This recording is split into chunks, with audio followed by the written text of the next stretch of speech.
Imbang 0-0 lawan Australia September di GBK, pelatihnya Graham Arnold. Kita mainnya duduk di bawah. Nggak bisa sama membandingkan Australia yang Graham Arnold dengan Popovich. Nah, kitanya sedang berubah. Dan memang luar biasa perubahannya. Kalau mau dibilang istilah tadi Coach RD sangat berani. Bagaimana menilai seorang pelatih di satu momen pertandingan? Jadi bukan tadi soal PD gini loh. Ini pertandingan yang sama-sama butuh poin. Australia butuh poin. Indonesia butuh poin. Jadi saya nggak yakin bahwa pemain itu overconfident. Harapan masyarakatnya udah tinggi banget. Betul. Jadi saya nggak bantah harapan itu. Karena pikirannya adalah masuk Piala Dunia dengan cara apapun. Kemarin udah di posisi 3 nih. Terus saat ini malah jadi turun gitu. Lah makanya kan harapan itu yang sebetulnya selama ini menjadi membius kita. Saya merasa bahwa ini pemain ini bisa main dengan cara seperti itu. Yang kata Coach RD sangat berani. Saya pun mengakui garis pertahanannya di atas kok. Nggak kayak yang kemarin di bawah numpuk di depan area penalti parkir bus. Ini di atas. Jadi lebih memperlihatkan secara tontonan lebih seru. Kalau kita bicara kualitas tapi resikonya sepak bola, lebih tinggi toh. Iya. Bung Toel bilang kalau permainan tadi seru gitu. Kalau dari sisi penonton. Tapi yang penting kualitasnya ya seru. Taktikalnya berbeda. Nah, yang penting berkualitas atau yang penting menang? Yang penting menang. Menang lah. Tapi kalau kita melihat tadi analisa dari Coach RD juga dari Coach STY, menurut Bung Sid nih, Kluivert tuh udah pantas belum sih jadi head coach tim nasional? Ya soal pantas nggak pantas kan ini relatif. Ya. Kalau kita lihat dari CV yang dia miliki untuk tim nasional, masih jauh. Ya, masih jauh. Menurut saya masih jauh. Dia beruntung aja punya nama besar, ya, aslinya. Ya. Dan Denny Lanzat. Otaknya mungkin di Alex Pastor bukan di Kluivert. Kluivert cuma berdiri aja petentang kali begitu ya. Kok dari amatan Anda seperti apa? Dan kalau tadi saya mau ngomentarin Bang Toel soal pertandingan tadi, apa seru dan berkualitas ya Bang Toel ya? Kualitas pendekatan taktikalnya berbeda. Iya. Itu mungkin berkualitas dan seru buat orang Australia. Buat orang Indonesia mungkin enggak gitu lihatnya. Makanya saya bilang karena kalah kalau orientasi kita hasil clear, nggak ada diskusi, no issue, no discuss, no debat, jelek. Tapi perubahan itu adakah dari segi permainan, dari segi apa ini? Iya ada. Kalau yang paham bola, bahwa itu berisiko seperti Coach RD, orang pelatih iya. Pange aja bilang kan boring kan, cara mainnya boring. Mau di level ASEAN, mau di level Asia mainnya boring. Mau naturalisasinya udah 10, udah 12, udah 15, retreat dia parkir bus di bawah. Dari sisi hasil pragmatis. Itu salah nggak sih? Tapi kalau itu bisa dapat hasil kemenangan gimana Bang Toel? Ya makanya bukan salah benar. Iya, makanya kan bukan salah benar. Makanya kita menilai dari hasil akhir dong kalau gitu, kita bicara diskusi hasil akhir clear. Main yang monoton itu jadi masalah nggak sih Mas? Main yang monoton? Kalau kita ngomongin soal liga nih ya, 38 pertandingan misalnya, kan banyak pertandingan nih ya. Ya mungkin kita bisa lihat tergantung lawan kita ngukur-ngukur. Ini kayak Mas Kusi tadi bilang, ini kan tiap pertandingan final. Ya. Tiap pertandingan final gitu. Jadi yang harus ditekankan ya sebagai supporter, sebagai penonton adalah kita melihat timnas kita menang. Kalau caranya mungkin secara estetik tidak enak dipandang mata, pada akhirnya skor akhirnya enak dipandang mata kok. Itu skor aja. Kita harus akui kalau Australia lebih hebat daripada timnas Indonesia. Kapasitas saya sekarang berbicara sebagai netizen ya, sebagai netizen yang kritik di sosial media. Yang pertama yang saya sayangkan adalah kenapa STY harus dipecat, sedangkan kualifikasi masih berjalan, diganti sama Petri Introvert. Kalau saya pribadi nih ya, kalau saya nih ya, sebagai netizen kapasitas saya berbicara nih ya, selesaikanlah STY itu dulu untuk menselesaikan kualifikasi itu Piala Dunia tuh, baru evaluasi lagi. Ini udahlah dibawa CRT, CRW, Petri Introvert, apa? Ini saya bukan kapasitas saya sebagai netizen ya, bukan sebagai orang sok tahu, tapi kenyataan nampak kayak gitu, saya komen kayak gitu. Betul. 5-1 boy. Yang nampak main tadi Perdong, Jet Izzas sama Ole Romeni. Selagi iyalah okey lah apa masih adaptasi. Tapi nengok formasi kayak gitu terbuka boy. Astagfirullah 4-3-3 boy. Terbuka kali mainnya.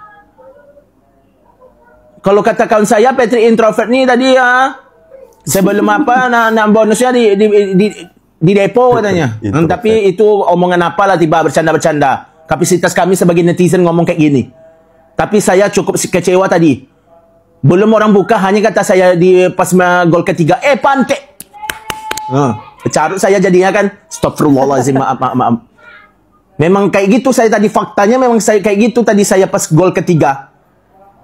Bisa pula pelatih introvert jadi pelatih ompok bongak. Pesan terbuka buat Pak Erick Thohir dan untuk Patrick Kluivert. Dan Pak Erick Thohir tolong sampaikan ini kepada Patrick Kluivert jika tidak bisa bahasa Indonesia. Oke? Pak Erick, jika Patrick Kluivert tidak bisa membawa kemenangan melawan Bahrain besok, tolong pecat Patrick Kluivert. Dan untuk Patrick Kluivert, tolong mundur dari jabatan kepelatihan Anda di Timnas Indonesia. Karena ini masalah harga diri negeri ini, Indonesia. Tolong kalau Anda bertamu, hormati negeri ini. Jangan buat main-main negeri ini. Kami berusaha menjunjung tinggi nama Indonesia. Jika Anda datang untuk main-main, maaf. Ini negara, bukan tempat mainan. Salam sehat dari saya, bukan siapa-siapa. Tolong pertegas Pak Erick Thohir, jika tidak bisa membawa kemenangan melawan Bahrain, pecat Patrick Kluivert. Dan untuk Patrick Kluivert, mundur dari jabatan kepelatihan Anda. Salam sehat dari saya dan salam NKRI Indonesia. Mudah-mudahan menang. Chemistry. Itu yang di sudut lapangan yang... Ngapain? Ente ngapain? Biasa kita tengok kalau udah begitu 1-0 aja tuh yang di pinggir lapangan udah marah-marah tuh. Udah, what's happening? Mungkin kayak gitu ya ST yang ngomongnya guys. Ini kalau sampai sama Bahrain, Anda tidak bisa memberikan yang terbaik. Sorry banget. Gue main FF. Ya, imbang 0-0 lawan Australia. September itu pelatihnya Graham Arnold. Ya, mainnya duduk di bawah. Tidak bisa dibandingkan dengan pelatihan sekarang. Kata Towel, kita ini sedang berubah. Ya, katanya kita sekarang sedang berubah. Ini menurut saya sebuah pernyataan yang sangat lucu dari si Towel brengsek ini. Dia katakan bahwa di zaman Coach Sintayong itu gaya bermainnya parkir bus. Tetapi di saat atau di zamannya Kluivert itu menurut dia garis pertahanannya agak naik. Ya iyalah, garis pertahanannya agak naik sehingga membuat atau membuka peluang bagi Australia untuk membantai Indonesia. Dalam sepak bola itu yang dibutuhkan itu adalah apa? Apakah hanya sekedar bermain indah? Apakah hanya sekedar total football? Yang kita butuhkan itu kan hasil akhir. Mau dia parkir bus ke, mau dia parkir pesawat ke, mau dia parkir kereta ke, nggak jadi masalah. Ya, dalam kualifikasi Piala Dunia yang dibutuhkan itu adalah poin. Ya, poin. Bukan soal persentase penguasaan bolanya berapa.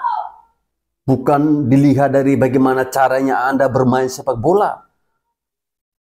Ya, boleh saya katakan bahwa si Towel ini nih pintar-pintar bodoh. Ya, pintar-pintar bodoh, goblok. Ya. Kita kan butuh poin. Ya, kita butuh poin. Kemudian berbicara tentang Patrick introvert. Ini menurut netizen tadi ya. Ya.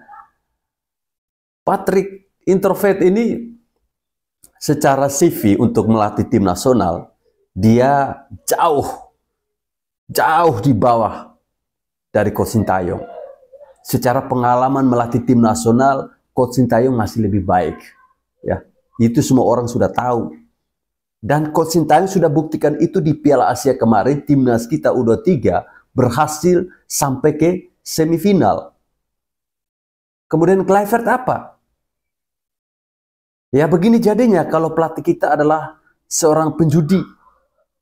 Ya bisa jadi dia terima sogokan.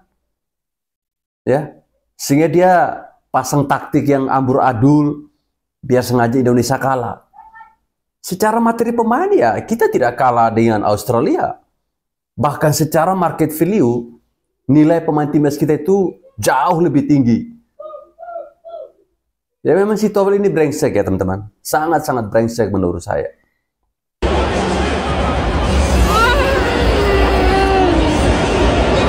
Pulang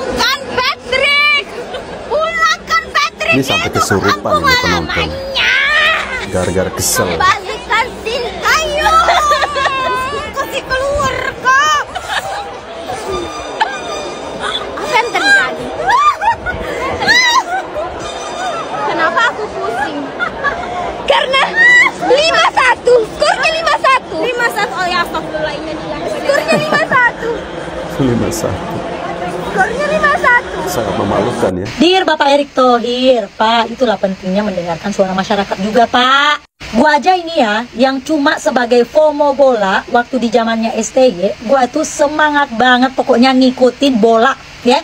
Teman-teman diaspora di luar negeri juga, negeri-negeri Taiwan, negeri Jepang, apa semuanya itu juga semangat pokoknya, ya, melihat kebangkitan sepak bola Indonesia, timnas kita.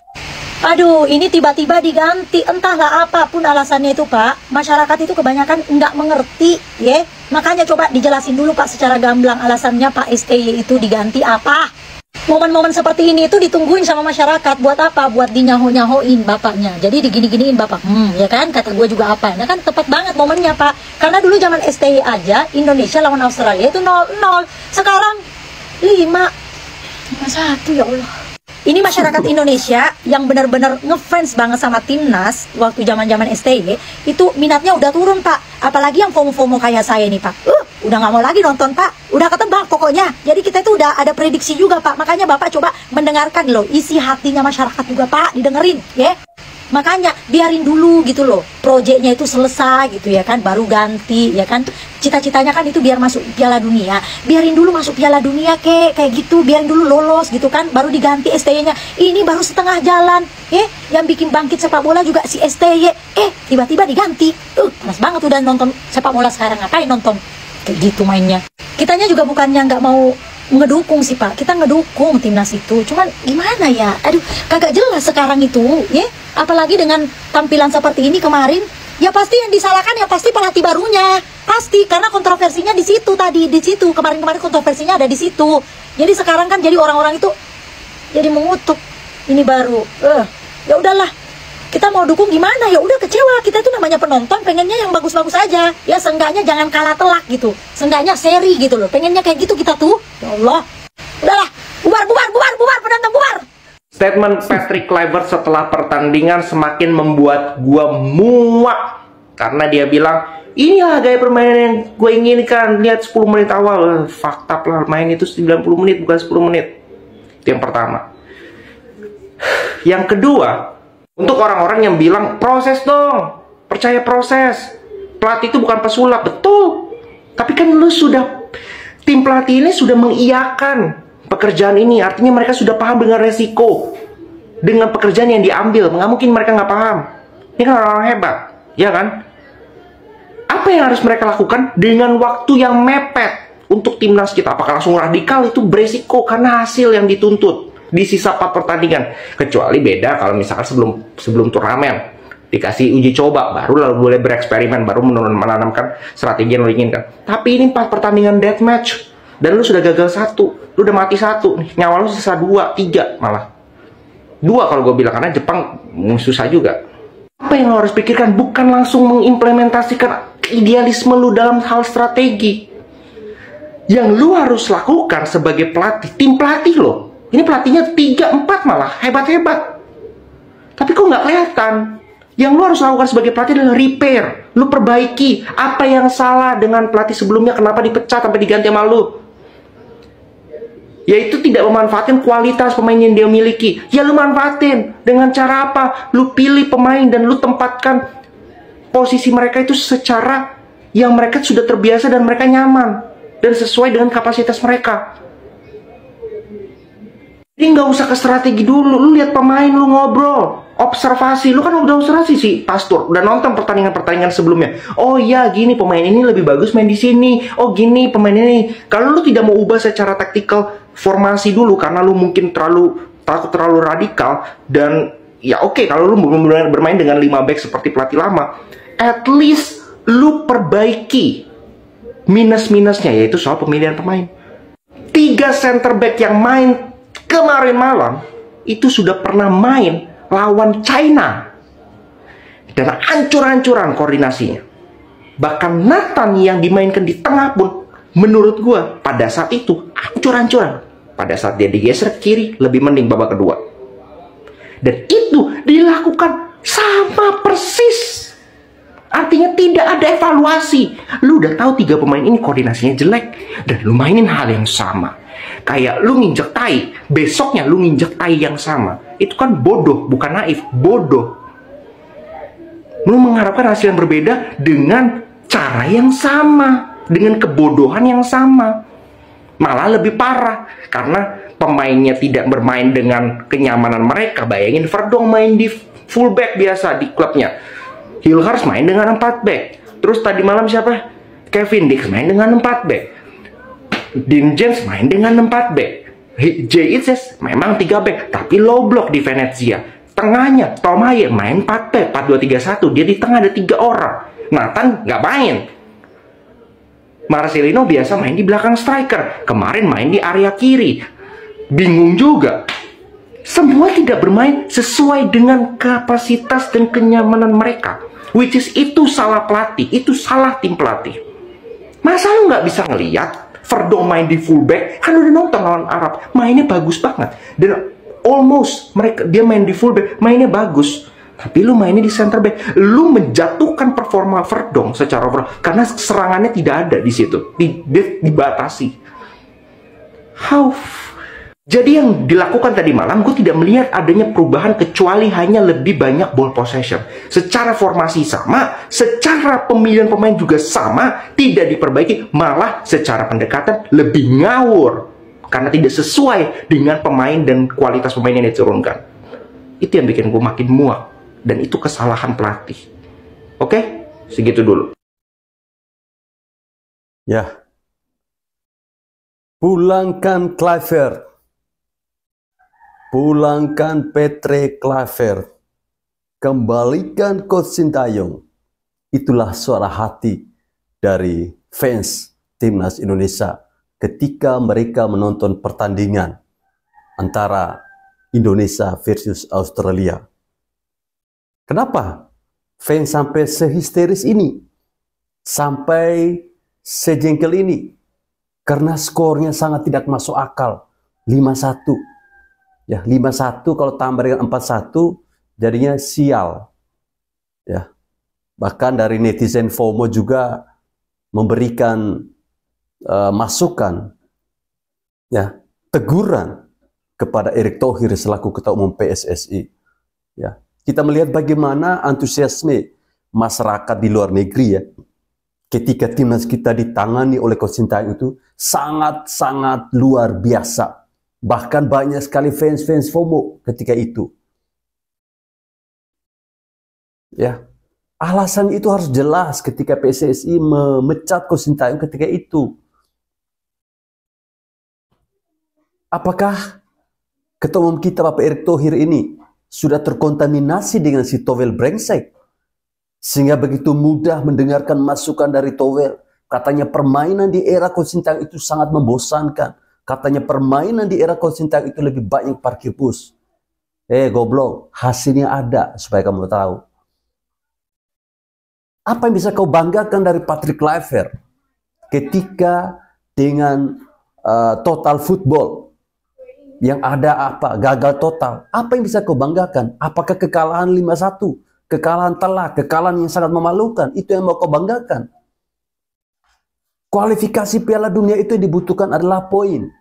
Ya. Adalah poin, bukan ball position. Ya, bukan mainnya indah. Ya. Supaya Anda paham ya.